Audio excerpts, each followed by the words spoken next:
Welcome to saw kitchen. ఈరోజు మనము బీరకాయ పప్పు చేస్తున్నామండి. బీరకాయ పప్పు ఎలా చేయాలో స్టార్ట్ చేద్దామండి. ఇక్కడ నేను 250 గ్రామ్ బ్యాళ్ళ తీసుకున్నానండి. అలాగే నేను ఫస్ట్ వాష్ చేసి పెట్టుకున్నాను. హాఫ్ అన్ అవర్ పాటు నానబెట్టాను. సో హాఫ్ అన్ అవర్ తర్వాత 1 అవర్ పాటు నానబెట్టి పెట్టాను. ఎందుకంటే బ్యాళ్ళ నానితే పప్పు ఫాస్ట్గా అవుతుంది కాబట్టి హాఫ్ అన్ అవర్ నానబెట్టాను. తర్వాత నేను ఇక్కడ 1/2 లీటర్ వాటర్ యాడ్ చేశాను.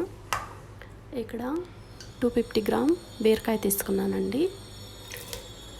తర్వాత నెక్స్ట్ 3 మీడియం సైజ్ టొమాటో తీసుకున్నానండి. నెక్స్ట్ గ్రీన్ చిల్లీ అండి. ఇక్కడ నేను కొంచెం చింతపండు యాడ్ చేస్తున్నానండి. చింతపండు వద్దు అనుకుంటే స్కిప్ చేయొచ్చు. Next 1 table spoon salt add చేస్తున్నానండి. టేస్ట్కి సరిపడా సాల్ట్. అలాగే పసుపు. నేను పప్పు ఇక్కడ కుక్కర్లో చేస్తున్నానండి.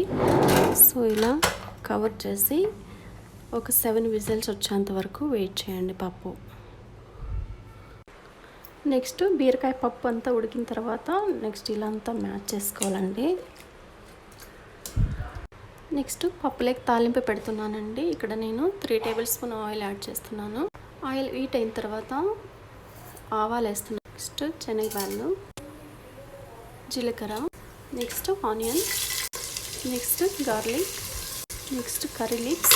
ఇవన్నీ వేసిన తర్వాత ఇలా మిక్స్ చేసుకోవాలండి. గోల్డ్ కలర్ వచ్చేంత వరకు మిక్స్ చేసుకోవాలి.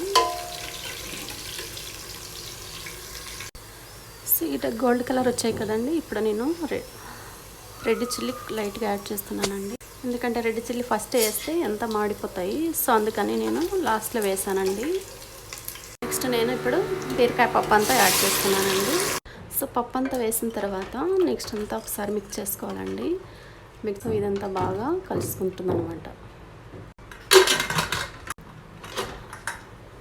చూడండి 1 మినిట్ తర్వాత సో పప్పు అంతా మరొకసారి అంతా బాగా మిక్స్.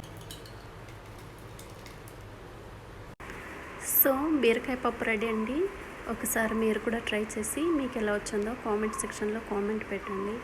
అలాగే ఈ వీడియో మీకు నచ్చినట్టయితే like, share, subscribe. Thank you for watching this video.